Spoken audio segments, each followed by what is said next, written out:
Дорогие друзья, у нас сегодня в студии «Ракурс» удивительный гость. Конечно же, это уникальный человек, это человек-легенда, которого знает вся Одесса, и не только Одесса, и не только Украина. У нас в гостях Анатолий Иванович Падука. Здравствуйте. Здравствуйте, спасибо. Очень приятно представлять человека, и вы знаете, и ответственность такая, что внутри прямо аж сердце заходится от того, что человек такого уровня рядом находится, более того, который с нами сегодня просто по-душевному, по-дружески поговорит, скажем так, и о жизни, и о творчестве, и о планах, и, может быть, где-то о каких-то своих мечтах. Итак, Анатолий Иванович, мы знакомы, по большому счету, лет 25. И вы для меня всегда были, такой очень эпатажный, очень импозантный, невероятно яркий, невероятно такой необыкновенный. Я знала про театральный лицей, который вы возглавляли. Я знала, сколько вы чудесных дали миру и Одессе прекрасных актеров. Но вот недавно совсем мы пытались сделать первое интервью с Сергеем Тереховым, что-то пошло не так, и чудеснейший материал пока завис в воздухе. Но мы там говорили о Табакове, мы говорили о ваших учителях, говорили о серьезности вот этого отношения к самому понятию учитель. Можно мы с этого вот продублируем эту тему в нашей беседе сегодня? Конечно. Риточка, я был у подмастерья у Олега Павловича Табакова. Подмастерье. Мне было, наверное, 36 лет. Ирина Кузнецова меня пригласила.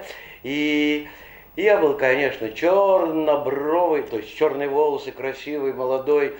Сидел рядом с Олегом Павловичем, безумно волновался. Безумно. А Табаков еще любил ходить на привоз, все любил малинку, вкусняшки всякие. Но это до лекции. И Олег Павлович в 1980 году открыл студию «Эксперимент». А я был подмастерье. Благодаря этому он меня взял к себе на курс. На одно место было 15 тысяч с России. Боже. Табакову. Он набирал 8 душ. С 15 тысяч, когда прозвучало 15, я еще подумала 15 человек, и тут звучат тысячи. Со всей России. Потому что это имя. Табаков был в зените славы. Это после гастролей в Италии, в Испании. Это после фильма «Обломов». И Олег Павлович меня взял. Когда я поступал, я так волновался. Я был такой нищий. Я поехал с каким-то деревянным чемоданом, обшарпанным, в тяжелом штапельном сером костюме. Переодевался в туалете на Щусева.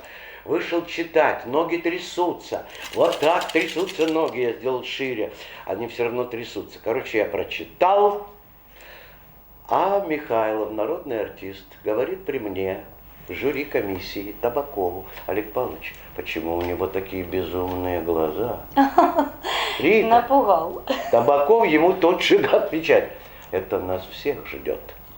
Сказал Олег Павлович. Таким образом я поступил, и я был на курсе старостой. Интересная ситуация, когда столько лет прошло, а вы с такой живостью и так ярко описываете свои события молодости. И вы знаете, очень приятно, что вы всегда с благодарностью отзываетесь о ваших учителях и педагогах. Мы поднимали эту тему тогда, я все время ее поднимаю. Почему? Потому что наше общество просто необходимо реабилитировать и как-то реанимировать, скажем так, более правильно, реанимировать от повального такого состояния неблагодарности. Людская неблагодарность очень убивает творческих людей. Она не трогает только тех уродов, извините, уродов, которые совершенно плюют на нее сверху. У них есть моменты эквивалент денег, и если им дали взятку, им плевать на вашу благодарность и неблагодарность и так далее.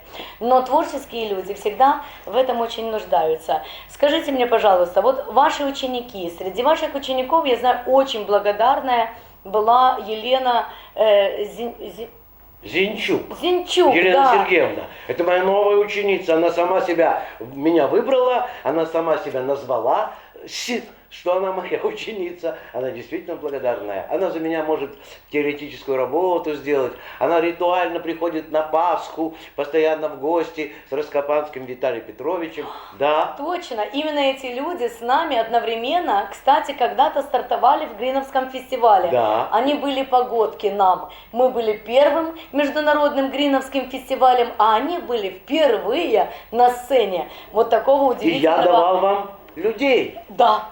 И вот эти люди как раз у нас засверкали, которые действительно были подготовлены самим Анатолием Ивановичем. Но ведь не только они. Сколько людей блистает, на каких сценах? Я могу перечислить. Вот Кое-кто чуть-чуть, да. в Америке, 1, 2, 3, в Германии, 1, 2, 3, в Москве, 30, может 30, может 29, в Киеве десятка, полтора, в Одесском ТЮЗе было полтрупы одно время, сейчас меньше, в русской драме тоже есть, в мускомедии блистает Андрей Мирошниченко, в русской драме Чорба Саша, идет туда Дмитриева, в ТЮЗе Алеша Кочетов, а был там и Нерян Олег, то есть и в оперном есть, и в кукольном есть. Замечательно. Ну вот видите, как важно, когда у основ, у основания, у начала, у истока стоит творческий человек, который может правильно дать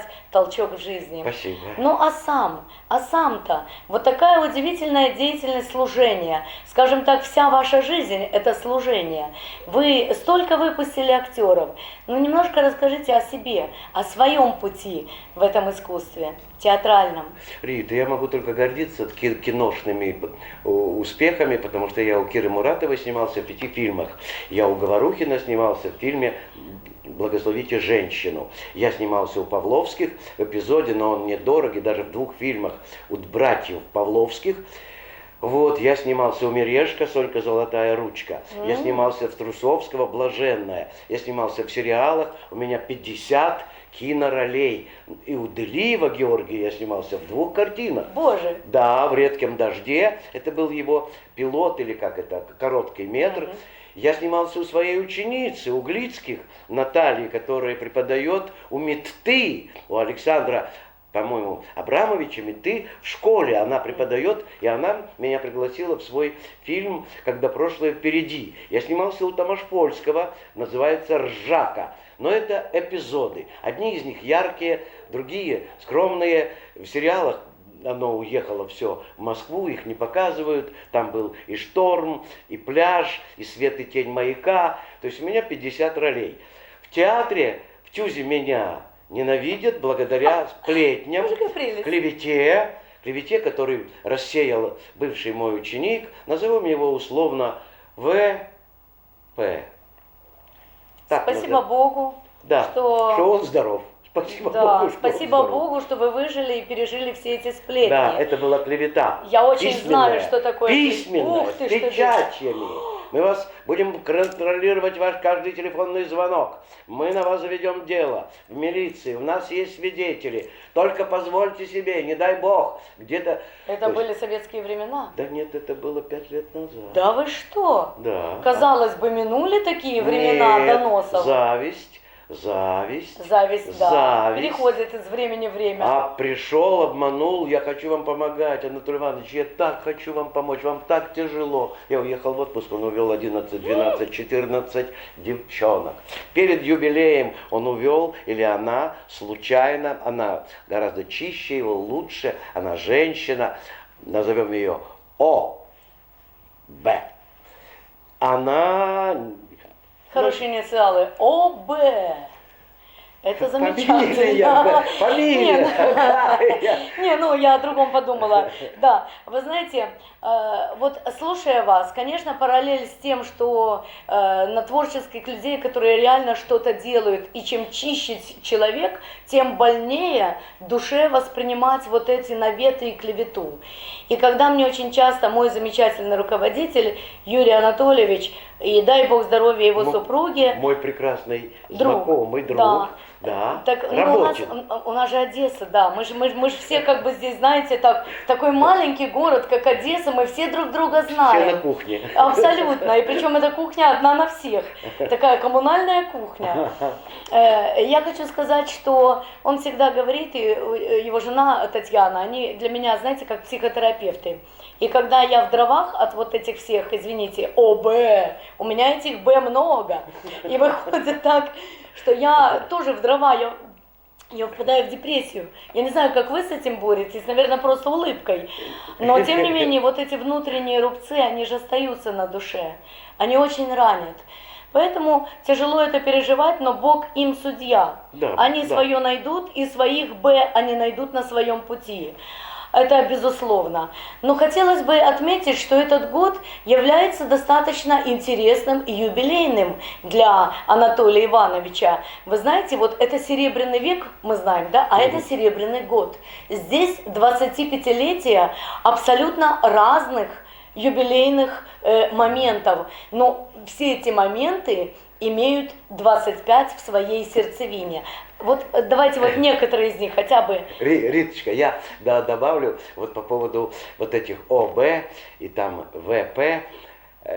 Читаю я Сковорода Григорий Савич говорит: кто обидит к сироту круглого, или просто сироту, тот проклят до 5-го колена. А кто оклеветал невинно человека, весь род проклят до 7-го колена. Вот уж, господа. Этого никто не знает. Вы услышали эту фразу, подумайте над нею все, а особенно те, которые ОБ.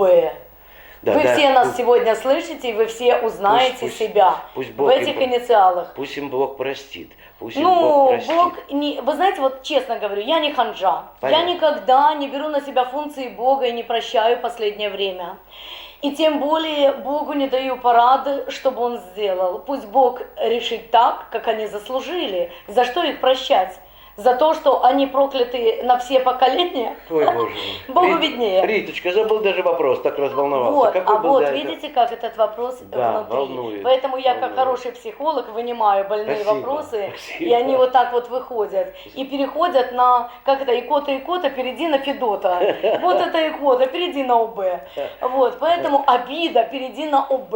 Ну и на все остальное ВП и все остальное поколение. Какой же был вопрос? А вопрос был о серебряной дате этого года. Говорю, 25 лет, как я живу на Фонтане. Обожаемый, мне говорят: Анатолий Иванович, ты икона стиля. Говорит мне Владимир Степанович, и еже с ними люди, которые меня встречают с шармом. Это те, которые там живут? Там живут постоянные люди, мои соседи, пятиэтажки напротив. Я там еще слышу.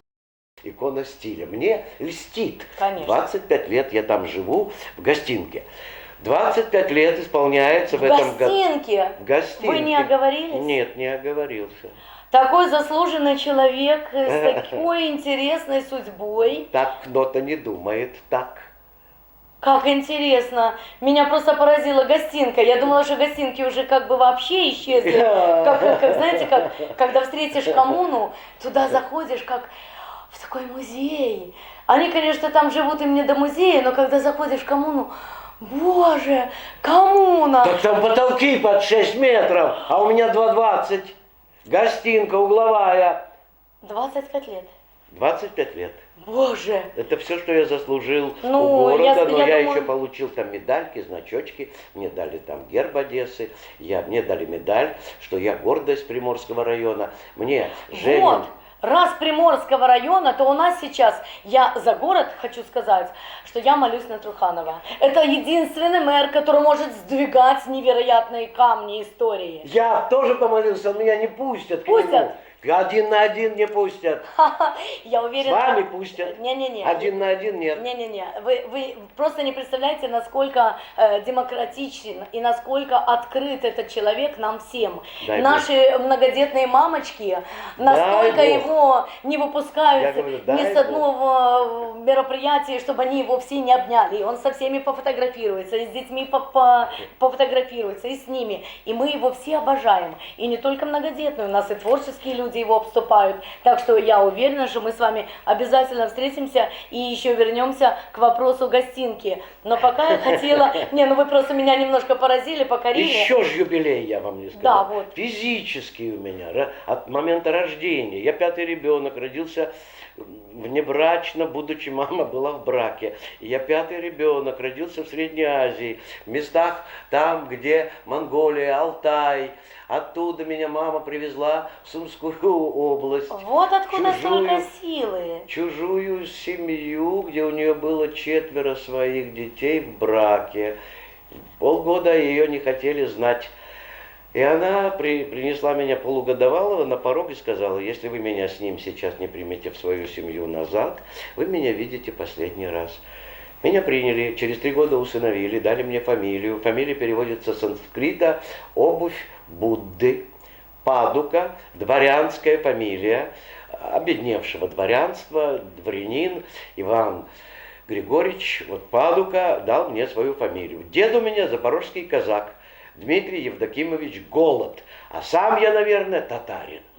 Я так думаю. Ну, я вам скажу, что, знаете, вот Алтай, вы сказали, Алтай, Да, Монголия, да, это же там я места родился, силы. там я Это родился. невероятнейшие места, откуда столько интересных людей, наделенных сверхсилой. Спасибо. Поэтому вот откуда и есть та сила, которая вас питает и которая вам позволяет выстоять вот в этом жутком, чуждом творчеству мире. Возможно. Поэтому 100% точно. это невероятно. Поэтому, зная о том, что вы сейчас увлеклись геронтологией, да? Да, я бы хотел, я не увлекся, я это делаю уже десятки лет. Я настаиваю все травы, которых даже не знаю названия, все настаиваю водкой, потом в них парю ноги, не знаю, какая трава от чего, но я знаю, что мне надо соль насыпать, кухонная морская соль, сода, уксус любой, яблочный, простой, потом вот эти травы, которые на водке. А мы не будем сейчас открывать все секреты. Мы этому посвятим отдельную встречу. Еще я знаю, как избавиться от морщин, как избавиться от всех кишечных паразитов и здоровья, которому успех даст. Я вам скажу так серьезно, но как-то по секрету, что с Анатолием Ивановичем я только сейчас и для вас говорю на «вы». Потому что в жизни он мне разрешил, давай, говорит, перейдем на «ты», да, господи, Правильно, ну что ты мне... молодая, Вот. надо на «ты». А сейчас он мне говорит, ну, я по сравнению с... А я-то думала, что мы ровесники. Нет. Ну, он такой у нас шикарный Нет. и живенький. И вот как раз по геронтологии мы как раз и расскажем секрет его молодости и такой живучести, вот, и прыгучести. Поэтому, при том, что он, в общем-то, как вся богема, конечно же, живет на полную, и это очень интересно узнать, как такие тайны. А пока мы вернемся к 25-летним юбилеям этого серебряного года. На моем одном из юбилеев присутствовал Этнорович, Олег Владимирович, заместитель Труханова. Он приятный, да, очень. Да, приятный дядька, и он держал первый тост. Второй тост был моего старосты, который начал с моей энергии и сказал такую глупость, что я думал, что я там полысею и посидею еще более. Он сказал: Анатолий Иванович обладает такой энергией, такой дурной энергией. Боже, какая прелесть. Я в шоке был. Она, наверное, бывает дурная, потому что она может сшибить. Ну, перепугать. он имел в виду, видимо, Он имел что что-то хорошее. шальная. Да, И да. вместо шальной он сказал дурной. дурная. Ну, Да, бывают такие бывает. оговорочки. Да, но Вот. это оговорочки по Фрейду. Риточка, что по поводу юбилея? Ну, вот попросил я этого же ученика, который был старостой, который сказал, что шальная энергия. Я говорю: Саша, давай мы... Это Саша Онищенко, режиссер театра на Чайной. Давай мы издадим альбом. Не мне, он мне не нужен вовсе. Вам. Вот все большие фотографии вырежем и в А цветном вы им режиме. помогали? Ведь это чудесный был такой театр на Чайной, я не знаю, есть ли он сейчас. У основания этого театра все мои ученики. Как я мог не помогать? Ух Все ты! мои. Невероятно. Бойко, Юзвак, Онищенко, Пороскева, потом Виноградова, Беседа. Все у основания мои. Я ими так очаровалась Сейчас как когда-то. Бакчей. Это был 2007 год или 2009 год, когда я случайно попала в этот театр на Чайной. И когда я организовала фестиваль, вы знаете, в отличие от всех, кто задействован был как участники, которые подавали заявки, я сама пошла, нашла этого Александра, я говорю, участвуйте у меня. И они были одними из участников первых гриновских фестивалей. А по поводу Онищенко, я вам скажу, что у нас вот буквально на международной выставке искусств в этом году был чешский художник Александр Онищенко, полный тезка вашему ученику. Спасибо. Ну да. и что же, он справился с задачей? Саша, да, через 10 лет сейчас этот театр занимает одно из любимых мест. То есть он, наверное, после Украинского театра Василька второй по интересу, у него своя публика. Очень креативный, очень. У него свой зритель, его безумно любят, там запись, там строгая дисциплина. Я долго крутил носом. Конечно, 5-7 лет я все был... Присматривался. Да, как строгий учитель. Да, это не то так, недоволен, то то не так, то не так, там не та штора, там не тот вкус, там не та... А потом принял и очень горд. Я доволен. Да. Это очень важно, когда психика учителя настолько же гибкая, как и его креативных учеников. Это очень важное свойство, это значит, что учитель всегда молод. Ну и что хочется вернуться еще к Серебряному году. Вот у нас Серебряный год, это вашего проживания в чудесной гостинке, да. Глаза бы ее не видели. 25-летие вашего нахождения в семье, которая не сразу приняла, ну и бог с ними. 25-летие деятельности в театральной студии. Дивосвіт Приморского района, города Одессы, это которая была на Спиридоновской 10. Это управление департамента да, образования. Буйневич Елены Валерьевны, да. Боже, она может гордиться вами. Она прекрасная, чудесная, замечательная, и она сверкающая. И вот я теперь поняла, почему она так уверена, что у нее всегда будет все успешно. За ее спиной стоят такие удивительные люди, как Анатолий Иванович. Там еще Дьяковская стоит, там Воедила, там у нас еще целая команда. плеяда. Нет, это другие педагоги по вокалу, по классическому но все вокалу. равно это такие творческие да, там очень много, имена. Там Яблонская, там Мироненко, там Захарова, там потрясающий коллектив, который зауч Людмила Михайловна, который принимает на работу, она создала такой коллектив, которым она, бережно его хранит. Она такой отдел кадров в одном лице. Да, зауч, и она ведет, она табелирует, она принимает на работу. То есть она это первая фигура в этом доме детского творчества. Она там тоже, по-моему, 25 лет. Нет, может больше. Но мы говорим сегодня о Падуке. Да. Я просто говорю к тому, что, конечно же, для меня очень важно, когда звучат эти имена. Почему? Открою маленькую тайну. Я вхожу в Координационный совет при мэрии. И именно в тот его комитет, который относится к творчеству, к образованию и культуре. И вот у нас очень много мероприятий, очень много вопросов обсуждается именно в Координационном совете. У нас великолепнейший есть Александр Жильцов, который возглавляет департамент внутренней политики. И вот эта вся молодая душой, это вся подвижная организационная команда, вот группа людей, ваша Елена, наш Александр, вот эти все люди, они все входят в команду нашего Труханова. И поэтому для меня это, повод надеяться, что мы решим очень многие ваши вопросы. И я уверена, что мои надежды будут подтверждены действиями. Риточка, дай бог. Но я придумал себе рубрику, правда, я не умею вести Facebook или там Viber. Все такие. Я 2 года всего. Но я придумал, объявлю свою рубрику «Прощай, любимый город».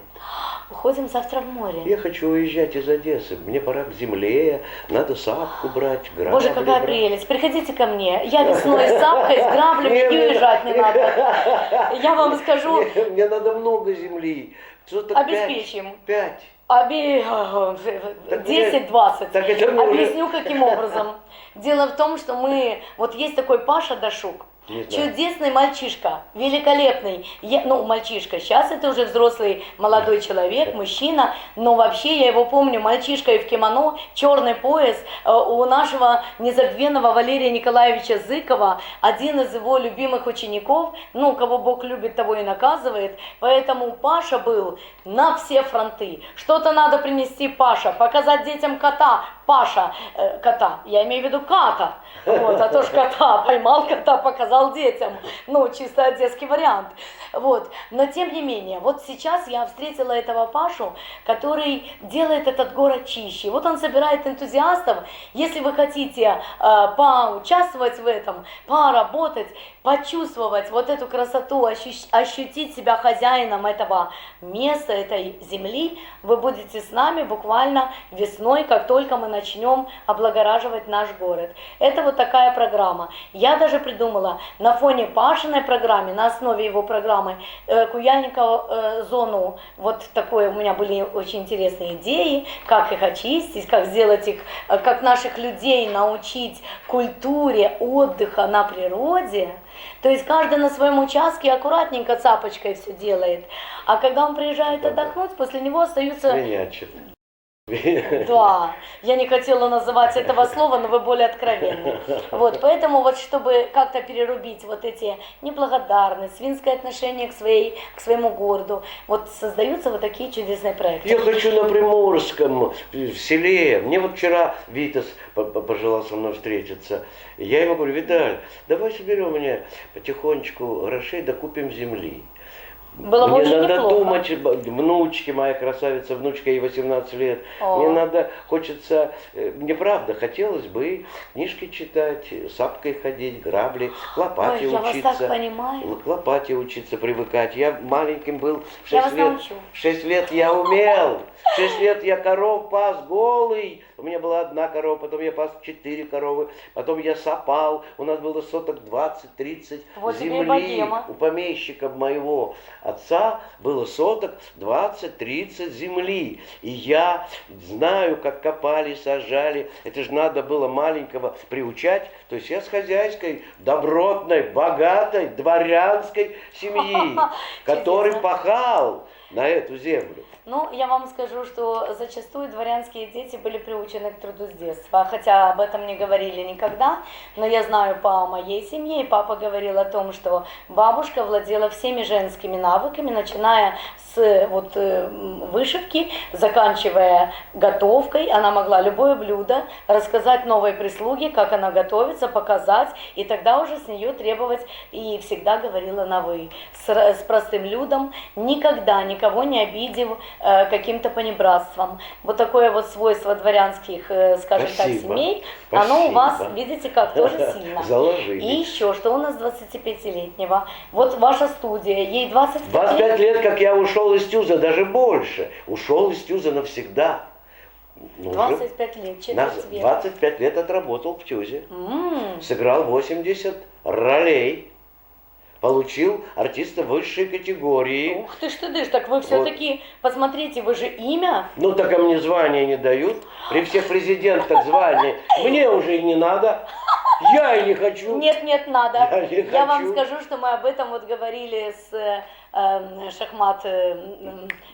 Багри Шахматовой, Мариночкой. да, с Мариночкой, говорили именно на эту тему, когда мы с ней встретились на одном из заседаний Координационного совета. Она тоже входит в один из комитетов, а у нас несколько комитетов. И мало кто знает, кстати, я вам говорю для, так сказать, вашего, на всякий случай как-то иметь на увазе, наш самый прекрасный мэр за все время Одессы создал такие условия, что идет постоянная материальная помощь малообеспеченным творческим людям, богеме. То есть люди, которые не имеют возможности, которые за чертой бедности, а это зачастую каждый третий за чертой бедности, об этом просто никто не знает. Мы шикарны, мы выглядим, мы блестим и думают, что мы миллиардеры. На самом деле мы миллиардеры, только духовные. А вот заплатить за квартиру иногда люди не могут. Иногда не могут позволить себе сделать ремонт в своих лачугах. И вот на все эти работы... Делал все годы. Вот, ну правильно, и не только вы. Я от вас далеко не ушла. Так вот, на все эти моменты сейчас из бюджета города выделяется по 30 тысяч на ремонт, даже, кажется, многодетным по 50 тысяч, и выделяется не меньшая сумма на приобретение техники. Если у вас устарел холодильник, если вам надо что-то заменить, газовую плиту, АГВ, не дай бог, это самое сложное и серьезное, то видите, как задержалось дыхание? Я же говорю, что эту информацию я говорю всем. Господин Труханов очень много делает, но, к сожалению, мало говорит. Давайте подтвердю. Подтвердю. Ну, подтвердил пост, когда умерла Токарчук. И пишу, как должно быть стыдно городу, что Ирина Токарчук не имеет звания заслуженной. В день смерти. Через 5-6 дней депутат горсовета какой-то, фамилия на Н, я не запомнил, подал документы. И посмертно ей... Мы не будем вас ждать, когда мы вас будем хоронить, Хорошо, не надо, спасибо. честное слово, обещаю вам, этот вопрос поднимем раньше, тем более, что у вас очень много я говорю о том, поклонников. что, смотрите, горсовет Действует. внял моей мольбе Внял или вашей мольбе. замечание. Ну, я думаю, он внет и нашим мольбам, и Внет, мы такого слова все-таки... нету. Такого слова нету. Внял, внет, мы его сделали. Но во всяком случае, я вам скажу, что вот это у меня, знаете, у меня есть слово «паразит». Оно во всяком случае называется. А еще второе слово «паразит» – это удивительный. И еще третье слово «паразит» – чудесный. Потому что у меня тут все удивительные, чудесные. Понял. И вот это, во всяком случае, единственное, с которым я собираюсь бороться. Все остальные я себе позволяю. Молодец. Да. Правильно. Поэтому неудивительных людей здесь не бывает. Я сама так не очень обычная. Да. А поэтому, Да. поэтому я очень люблю сирых и серых. И совершенно не приемлю людей, которые подковерные и подкожные. Вот это совершенно чужой люд, которому сюда просто, ну Вход как закрыт. сказать, не подняться. Да, во всех смыслах. Поэтому мне очень хочется нашу беседу еще перевести немножко на творческую линию. А бесед, я надеюсь, у нас будет и не одна. Дай Бог, дай Бог. На творческую линию. Я хотела бы узнать, вот над чем вы сейчас работаете, какие у вас планы? Ой, Вот в ближайшее время. я сделал не самый плохой спектакль учебный, и мы выиграли в Киеве в этом фестивале «Театр НЕТ». Мы получили 4 диплома, 3 диплома за спектакль «Сочи крыло» Ивана Франко и «Басни Эзопа». Вот, я работал над баснями Эзопа, но поскольку нас закрыли на ремонт, у меня девчонки поехали поступать в Киев, Галя Брикалова уехала, Аня Коваль уехала, Ереневский пошел в театр, Мария Кабакчей пошла в театр. У меня сейчас набор, и я буду счастлив, если я Одессе дорог и мне доверяют. Я бы очень хотел, чтобы к нам пришли молодые люди, и юноши, и 14, и 12, с 12? с 10. Даже с 10? 7. Боже, до дорогие мои 21, 2, 3. Вот так. Такая. Как хорошо. У меня набор. Боже, нам повезло на карантин, и нам повезло на все события, которые в этот карантин накрыли, так сказать, всю эту замечательную студию, и теперь у нас появились вакансии, и теперь у нас появилась такая замечательная возможность. Да, 56-я школа, тенистая 1, работаем мы над Хармсом, Даниил Хармс, у нас Пушкин, сказка о попе в работе. У нас, и так я жил тогда в Одессе, Евгений Онегин. То есть, но у меня... Какой адрес еще раз? Вот этой Тенистая 1, школа номер 56, где памятник Черняховскому, на остановке Черняховского, директор потрясающий Светлана Ивановна Фоменко. Очень приятно. В субботу-воскресенье с 12. Буду рад, если приведут детей, юношей, девчонок, девушек. Очень интересно. Вы каждую субботу-воскресенье там там находитесь, на службе. И можно вас всегда найти. Да. Я к вам приехал после работы. И завтра я там работаю. В пятницу у меня там не один У вас рабочий. очень загруженный большой график. Нет. Ну, тем более очень приятно, что вы выделили время для нас. Может быть, вы что-то прочитаете? Ну, такой скромный вопрос. А что? Да, такой... А вот все, что захотите. А что? Ну что? Я вот все, что вот то, что вам на душу ляжет. На чем откроется страница? Вот что захотите? Я все часто читаю «Безумных лет», угасшее веселье, мне тяжело, как смутное похмелье, но как вино, печаль минувших дней в моей душе, чем старе, тем сильней. Мой путь уныл, сулит мне труд и горе грядущего волнуемое море. Но не хочу, о други, умирать. Я жить хочу, чтоб мыслить и страдать. И ведаю, мне будут наслаждения меж горестей, забот и треволнения. Порой опять гармонию пьюсь, над вымыслом слезами обольюсь. И, может быть, на мой закат печальный блеснет любовь улыбкою прощальной. Как красиво.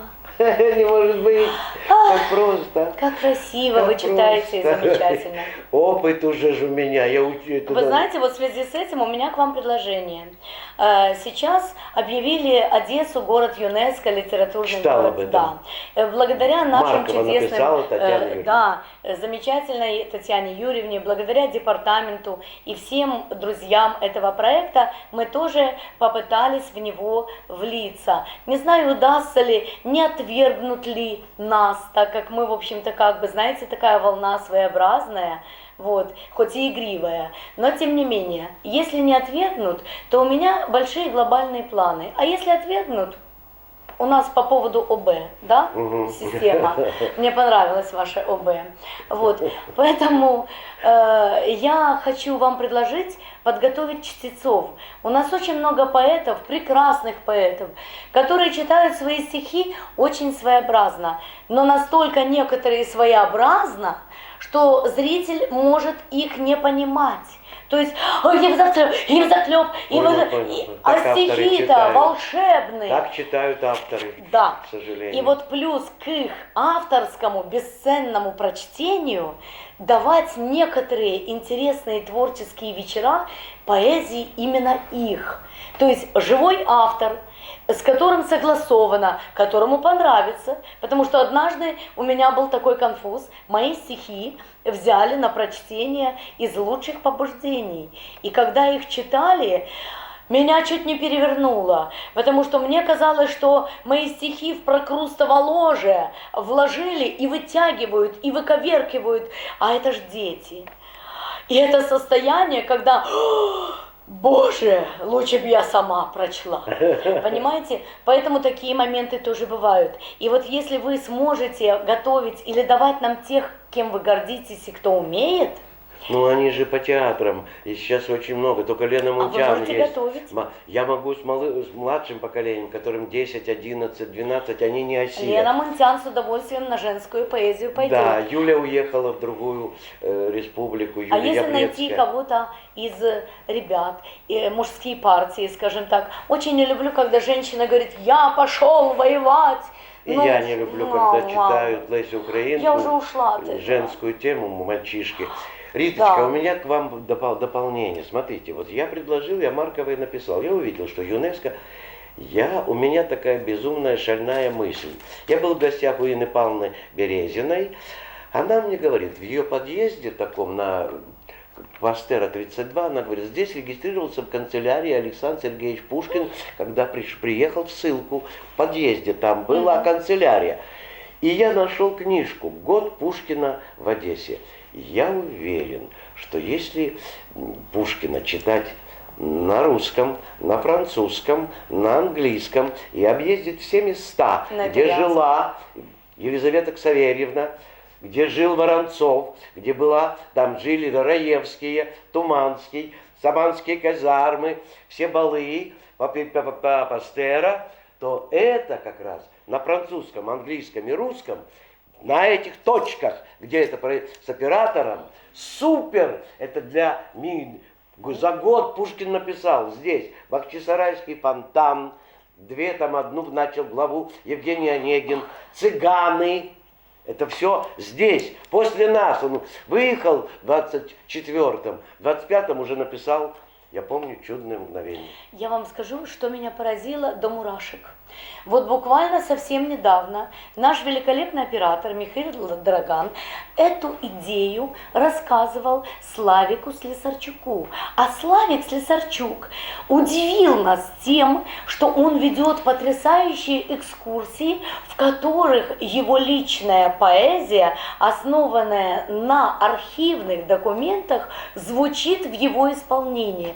И если это соединить, вот эти два направления, если вы позволите, я к вам на ковер приведу Славика Слесарчука, и вы его примете, удостоите такой чести, то он с вами сможет обсудить свои планы, а может быть это будет началом какого-то интереснейшего для туристической Одессы проекта. Именно туристической Одессы плюс к нам, потому что туризм в Одессе это одна из отраслей, которая сейчас возрождается. Ой, дай бог, чтобы приехали эмигранты, было бы очень здорово. Я вам скажу, что не все будет время в карантинах, не все будет время в военных действиях и, скажем так, вот в этой неразберихе, которая захлестнула не только Одессу, но и всю Украину. Поэтому наступит время, Одесса переживает тяжелые дни, как говорил мой отец, в 80-е годы. Ну что ж, Одесса переживает тяжелые дни и сейчас, поэтому они минут, и все будет у нас очень хорошо. Я надеюсь, что эти планы сбудутся. Итак, с нами в студии был удивительный, замечательный Анатолий Иванович Падука и Рита Колобова. Спасибо большое. Очаровательная, красотка, спасибо, мой родной. Юная. Вот, пользуясь этой заминочкой, я сразу же из него вот могу выманить следующие эфиры. Правда, вы нам дадите на это согласие? Конечно. Мы вас приглашаем. В марте 27-го. Только до марта. А если мы тихонечко будем в свободное от работы время дергать нашего оператора? Будем дергать, так это же мне надо, чтобы у меня... Совпали времена? Нет, чтобы я не был уставший на работе. Можем каждые 10 дней. 3 Ловим на слове. Да. Спасибо большое, мы готовы на все. Итак, с нами был Анатолий Падука и Рита Колобова. Спасибо, до свидания, до новых встреч. Спасибо.